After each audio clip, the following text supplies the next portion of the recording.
Hello, Doc, alcoholic addict, amongst other things, and welcome to another fantastic edition of Sober School. All right, today we're going to be talking about balance. This is something, I actually prepared the notes for this class like 2 or 3 weeks ago, but life happened, and yeah, so I'm doing it today. Anybody know anything about Buddhism? Like I like a topic very near and dear to my heart. Like I identify as Christian, but I have studied extensively Buddhist doctrine and teachings, and it's a lot about balance. They call it the middle path, right? So this dude, Siddhartha Gautama, he was probably butchering his name. He was a prince, and he lived in the palace, had everything he wanted, and didn't have a care in the world. And, like, literally had it made. And one day he went out of the palace, and he saw poor people for the first time, and he didn't even know it existed. And it really weighed heavy on him. It was detrimental to his chill, and so much so that he set aside all like the royal trappings, and he decided to live the life of an ascetic, where basically he would just hang out on the side of the road with his begging bowl and survive by begging. All right, so he was miserable when he was in the palace once he knew that like suffering existed. Then, so he gave away all the riches and all, like, having it made to live basically as a bum on the side of the road, and he was still miserable. So he's meditating under the Bodhi tree, and he heard a music teacher teaching a student how to tune a stringed instrument. He's like, well, if you tune the string too tight, it'll break. But if you don't tune it tight enough, it won't make a sound. And then he just, boom. He attained enlightenment, had a moment like an epiphany. Okay, yeah. It's all about the middle path. And that's what balance is all about. It's finding that Goldilocks zone, that sweet spot. Because all things need to be accounted for, and you can't have it any one way. All right. One thing we need to remember is recovery is a marathon, not a sprint. Like, early recovery often comes with this all or nothing mindset, which is by definition a thinking error. Oh, if I don't accomplish this, I failed. Okay, like that's one of the reasons why we do a daily goal in morning meditation, a daily attainable goal. It's like, well, if you want, your goal could be, I want to be a millionaire. But if you make that your daily goal and you don't become a millionaire by the end of the day, you look at yourself as a failure, and that's detrimental to your recovery. Sustainable recovery is built on consistent daily actions rather than bursts of perfection. It's all about moving towards the finish line. It's not necessary that we attain our ultimate goal every day. It's about progress, not perfection. And finding balance in this prevents burnout and keeps recovery enjoyable. It doesn't matter if you move towards your goal, be it an inch or be it a mile.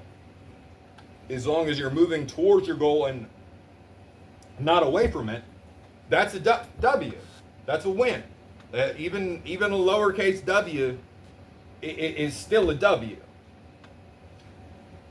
And it's important to avoid trading one addiction for another, like work, exercise, relationships, buying cheap stuff on Temu, like Big Mark, social media, or even recovery itself. You could totally throw yourself into, okay, I'm going to do all the meetings and all the service work, and all those things are good.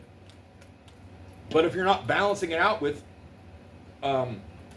taking like self-care, your recovery can be detrimental to your recovery.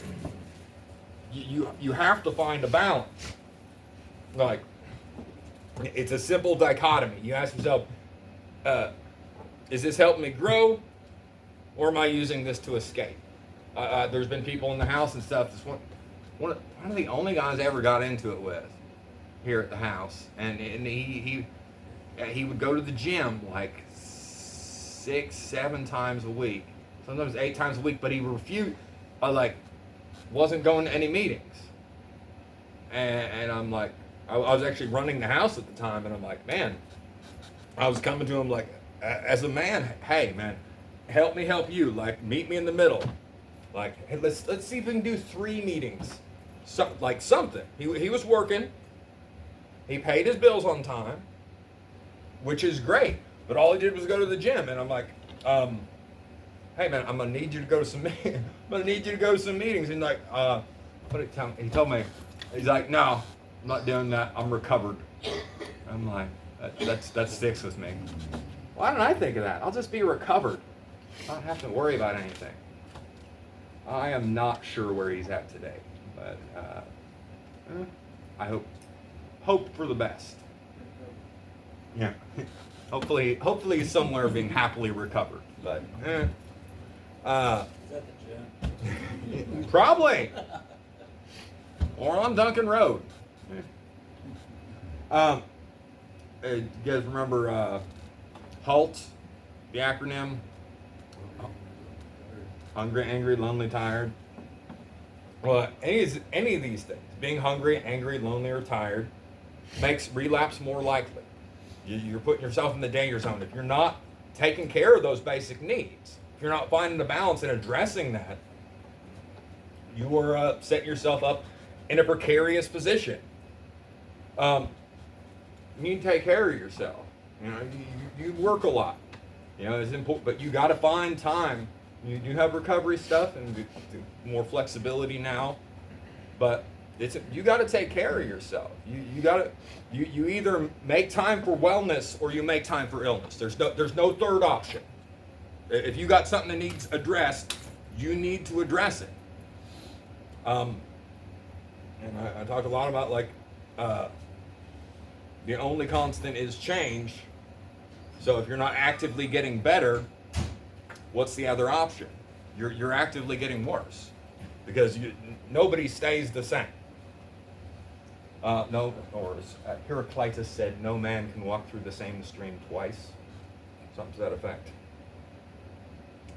But you gotta balance responsibility with self-care. Both things need to be considered. Recovery means showing up for work, family, and commitments, but also making time for rest. Like making sure you're taking care of yourself. Doing some fun stuff for yourself. Like have a hobby. Have something you enjoy. Like play stupid video games like I make. You know? I added a weapons. If anybody hasn't played it, I added a weapons upgrade. You can unlock a bazooka and shoot it at clowns. If you're so inclined and you need some anger management help, bazookas at clowns could be that help. But we're going to deal with stuff. Recovery isn't about never feeling sad or having a bad day or being angry or afraid. It's about learning to experience emotions without letting them control your actions. Be master of mind, not mastered by mind. The manageability it talks about in the 12 steps isn't like, okay, my life's going to be manageable now. So that does not mean that everything's going to break your way. It doesn't mean you're going to win the lottery or you're going to have everything you want. It's about managing expectations and reactions to life on life's terms. And it's about being flexible. I don't know if you've ever been to the ocean and stuff, try and fight a wave, you're not going to win. It's just not happening. You might get past one wave, but the next one's going to hit you, and then the next one, and then the next one. If you're trying to fight the waves, or if you're trying to fight life on life's terms, you're going to drown. Like it's just the way it is. Life steadily be lifing. So we need to have flexibility.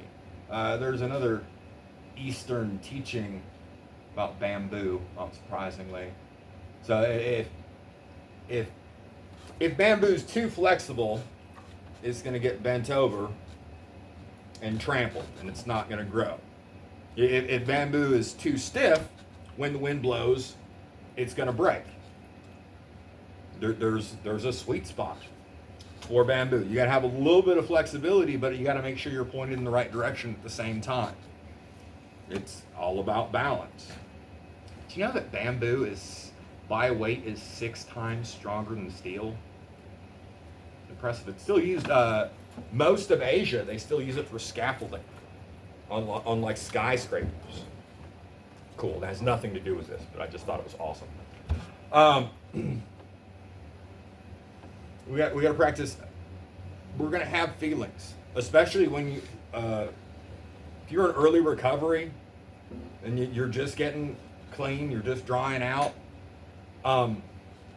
You're going to get hit hard with the feels, because we've spent a long when you've spent such a long time numbing and suppressing emotions, we lack experience with dealing with them. And then when the agent or agents of choice that we've been using to numb and suppress our feelings is taken out of the equation, I'll tell you right now, feelings come back real hard. I'll be like, when I first got clean, I'm like watching animal videos and found myself crying, just out of the blue, just start tearing up over seemingly inconsequential things that I normally wouldn't bat an eye at, but when the feels come back, they come back hard.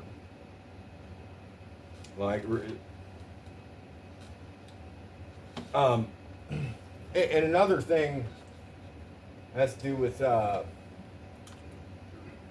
important area of balance is maintaining a spiritual balance.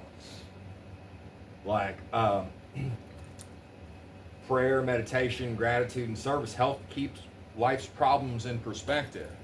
Like helping other people, and it's cool. You pray ceaselessly, as it says in the good book, but praying is like talking to God. Definitely should be doing that. Meditation is like listening to your higher power. And that has an equivalent importance. So you can talk to God and tell him what you're worried about, talk to your higher power, tell him what you're worried about, or what you're dealing with, or what you're trying to do. But if you're not stopping to listen for his response, you're probably not going to get what you're looking for or get to where you're trying to get to. Step 11 encourages us to seek guidance daily instead of relying on our own thinking. Like when in doubt, pray about it. You guys who know me know I pray for pretty much the same thing every day. Same 3 things. Protections, corrections, and directions. Keep me safe. Make sure I'm doing the next right thing. And put me where I need to be. And if I've aligned myself, if I'm truly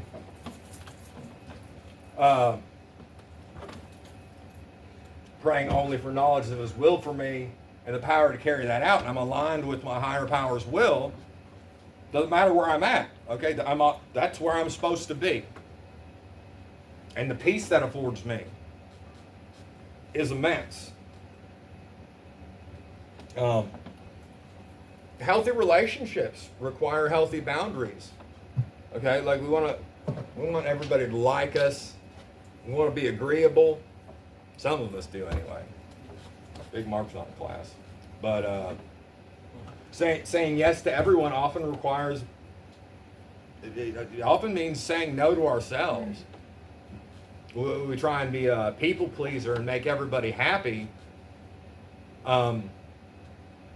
We have to, that's only okay if we remember that we too are people that need pleased. We need to give our, like, I have a big problem with that. One of my defects of character, according to my sponsor, is I'm overly sympathetic. Like, I mean, you think sympathy, that's not really a defect of character. Well, being overly sympathetic is. I'll put everybody's needs in front of my own, historically. And not a sustainable business model. Like, I'll give you the shirt off my back, and you my shoes, and him my pants, Big Mark my boxers, and next thing you know, we got nothing.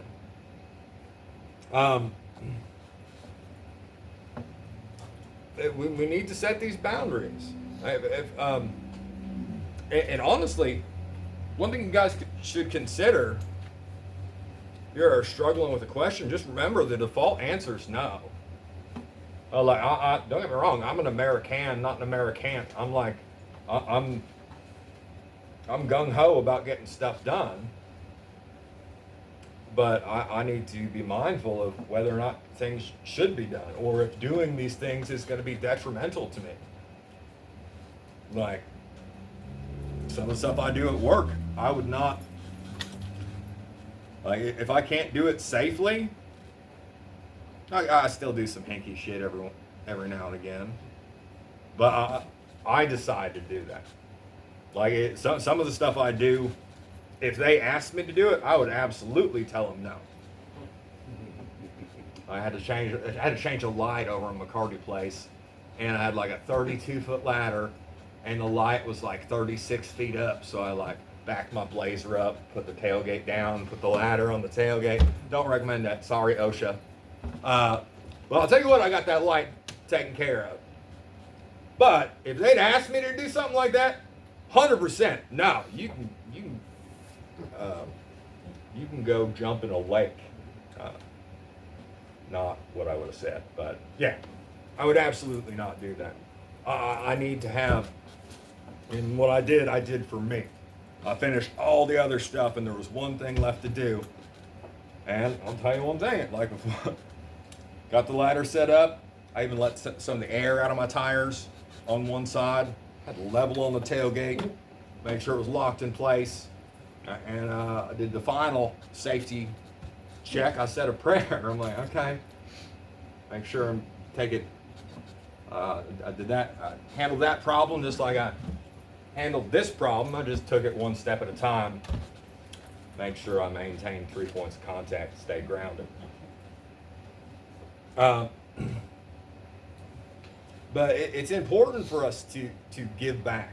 It means balance giving and receiving. Service work is essential, but constantly trying to rescue others can be unhealthy.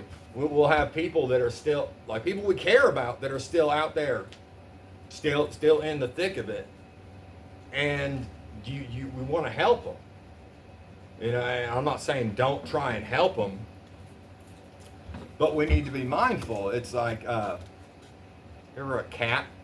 You know, if a cat's not ready to come inside, if you try and make the cat come inside, he's probably going to scratch you, or climb up, get stuck up a tree, or run out in traffic and get hit. If people aren't ready, if the cats aren't ready to come inside, you can't make them ready. You can absolutely let them know the door's open. Hey kitty, if you want to come inside, it's way nicer in here. Way safer, way healthier to be inside. But that's something we need to be mindful of. I have another problem just I like to help people. But I got to be mindful to balance that, to make sure that helping people is not hurting myself, or like, do no harm is a big one for me. Like, although I do want to help everybody, Like when I was running the house, I'd have somebody that I cared about, that I knew for a long, extended period of time, and found out they were messing up. And I don't want to have to kick them out. I truly don't. But do no harm is can't by action or inaction do any harm. So if like I want to help this person out, but I have to be mindful of helping out this person. The message, if everybody else found out, the message would send to everybody else, okay, you can mess up and nothing will happen. Or maybe they keep messing up, they start bringing stuff in the house. So by not doing that next right thing, I could have caused an immense amount of harm.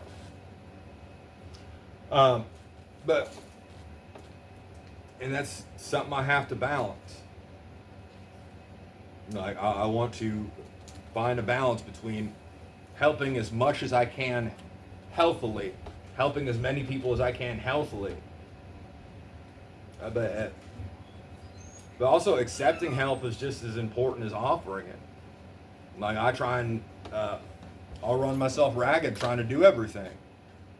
I do a lot of stuff. I'm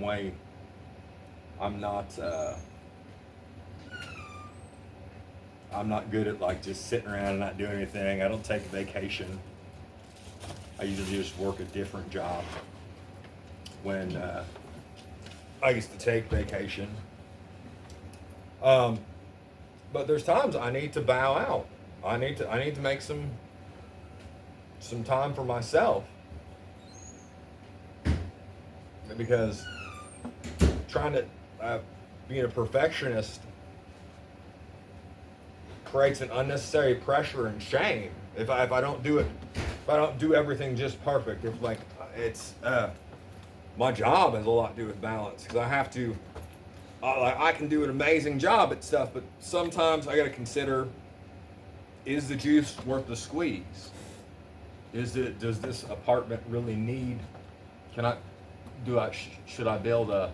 I would love to build a shadow box fence between the two properties, do everything right, and but maybe the money is not there.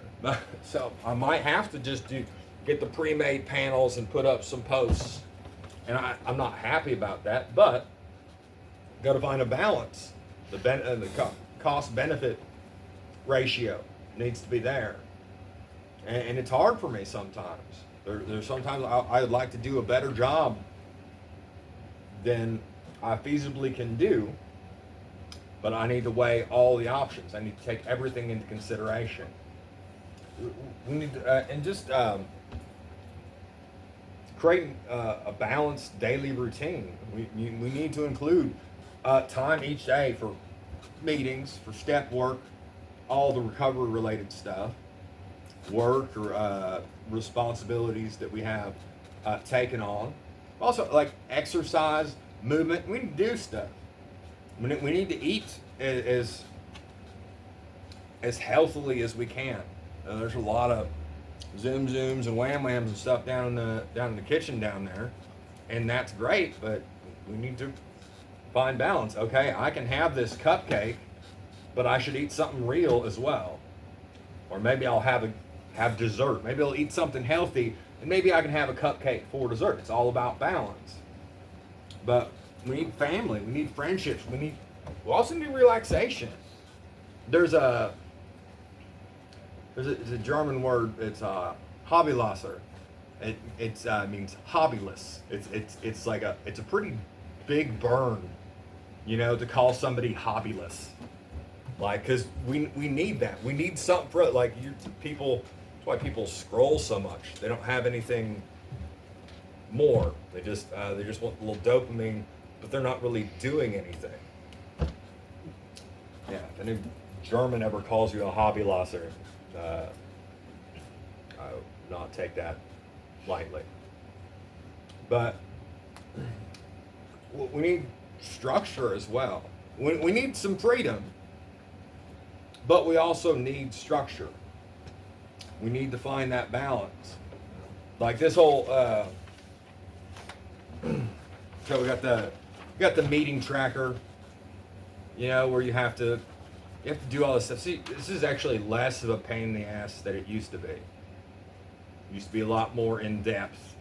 And so many people were like, oh, that's bullshit. I got to do all this stuff, and I got to write all these things down, and on the back, I got to track my hours and write everything I'm doing down. And yeah, is that fun? No, that is absolutely not fun.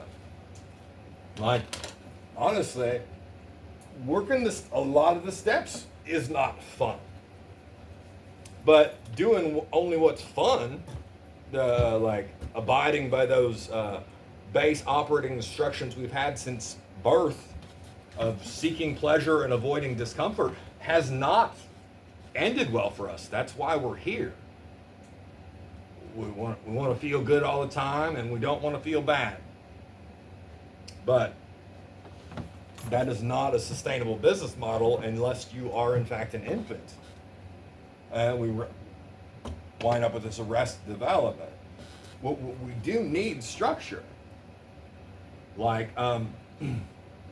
so we got our meeting sheet. So we need to get, like, I can try and, pretty good at balancing stuff, and I can try and balance this meeting sheet. And I can try it different ways.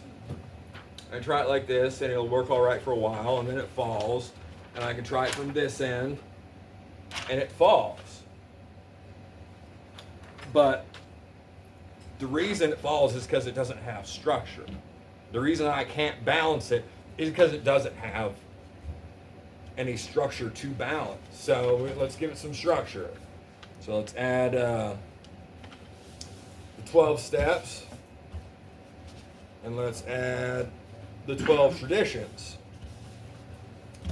All right, so now that same thing that I couldn't balance before, I can balance, but only because it's got structure. Like, and we can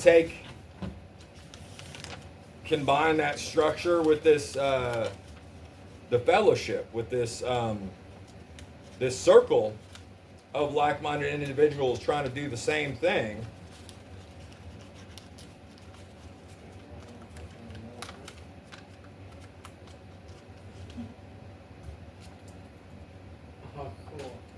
And we can really get somewhere. But like that same sort of structure, doing these little next right things, like filling out a meeting sheet, or making sure you sign out, or making your bed, making your meetings like you're supposed to. These little bullshit next right things, this little bit of structure that we've lacked,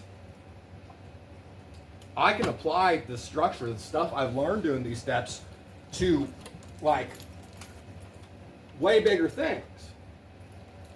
Because I'm doing exactly the same thing with this as I was doing with that paper. I'm being mindful where the heaviest thing is, where the center of gravity is, and choosing my movements with that in mind. And honestly, I can probably balance this. I can balance anything I can lift, doing exactly the same thing. Can you balance me?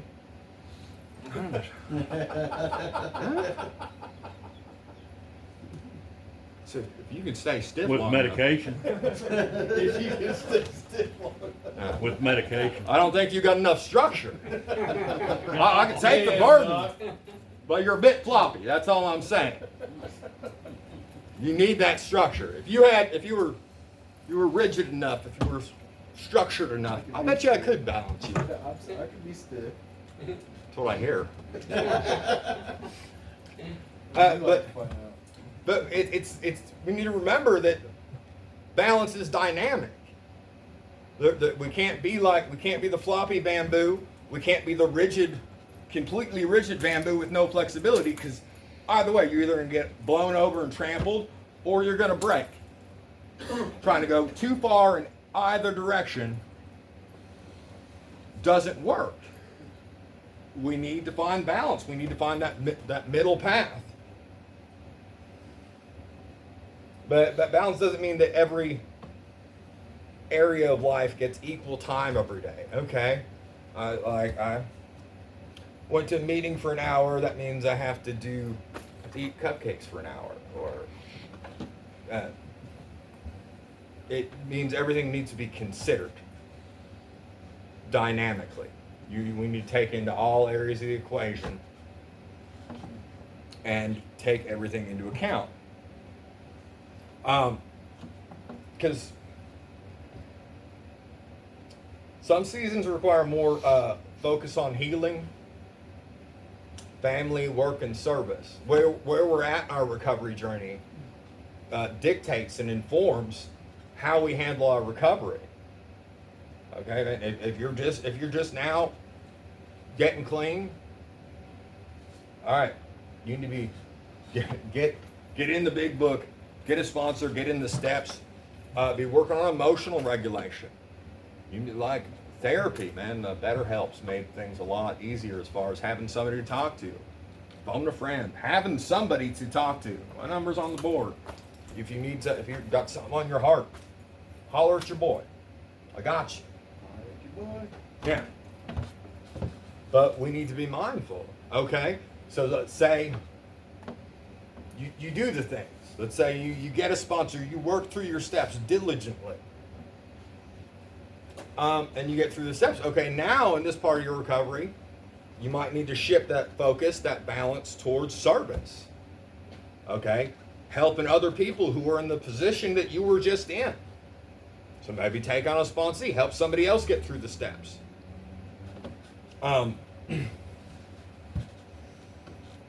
Recovery is about continually adjusting while keeping sobriety at the center. We need to be mindful of where that center's at.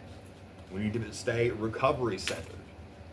Because it's been said time and time again, whatever you put ahead of your recovery, you'll lose. That needs to be your recovery. Needs to be your focus. It's part of why I'm here. I don't need to be here. I don't get paid to be here every morning. I come here because service is important to me. You guys are important to me, and if I can, even one of the things I said today sticks or helps somebody, that helps me immensely. I do unselfish things for somewhat selfish reasons, because we only get to keep what we have by giving it away. And what I have is pretty cool, and I want you guys to have it too. But recovery isn't about being perfectly balanced every day. It's about learning to recognize when we're drifting too far in any given direction. If something's taking too much focus, like if the lighthouse which requires a lot of attention, is taking focus away from other areas, you need to be mindful of that, because it's a lot. So you need to make sure you're finding balance as much as you're possible. At least you might not be able to go all the way in one direction, but make sure you're leaning towards your own personal recovery, all of you. And just remember, if there's another dichotomy, if something is not part of the solution, it's part of the problem. Exactly. But if we're drifting too far in any one direction, we need to have the willingness to make healthy adjustments. Okay, it's working is great. So you're working, getting overtime, getting hours and stuff. There's times when there's overtime being offered. Maybe if you're wearing yourself too thin, you might need to. You like hours, you like money, you like saying yes. But there's times when even though there's overtime offered, you might need to take some U time, because we have to be careful. We're taking care of ourselves and advocating for ourselves and doing so honestly. Because I'm a go-to guy at my job, but I want to keep being able to be a go-to guy at my job. I want to keep being somebody they can count on, and if pushing myself too hard is taken away from my focus and is wearing on me, and I end up crashing and burning again, I'm not going to be able to, it's not being the go-to guy for them is not even an option. So sometimes I need to balance to not do things so I can continue to do things. And balance becomes less about perfection and a lot more about living with purpose, having direction, having resilience, and being able to go with the flow. Remember, you can't fight the wave. That's not what life on life terms is about. It's about staying afloat. Like when I was a kid, the first time I saw the Pacific Ocean, I wasn't like, I'm from Phoenix. I'm not the strongest swimmer. They don't have not a lot of water in Phoenix. First time I got to see the Pacific Ocean, super cool. It's just like it was in the movies, and I went swimming. So I knew how to swim. And I had a blast, man. I was out playing in the waves and stuff. I'm just swimming around. I was playing with my brother, and I go swimming on my own. Next thing I know, I'm like, the tide's rolling out. I'm pretty far away from shore. And I kept getting further and further away, and I was getting tired. And I was trying to fight the waves to get back to shore, and the waves were winning. I was not. So basically, I'd established that wasn't working. So I didn't know about the serenity back then. I was just a kid, but basically, I said my infantile version of it, and okay, I figured out I can't control like where I'm going. I can't fight these waves. The waves keep beating me down. I keep getting more and more tired. So I just focused on one thing what I could do.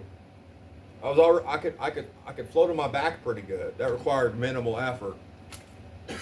So I just started floating on my back, and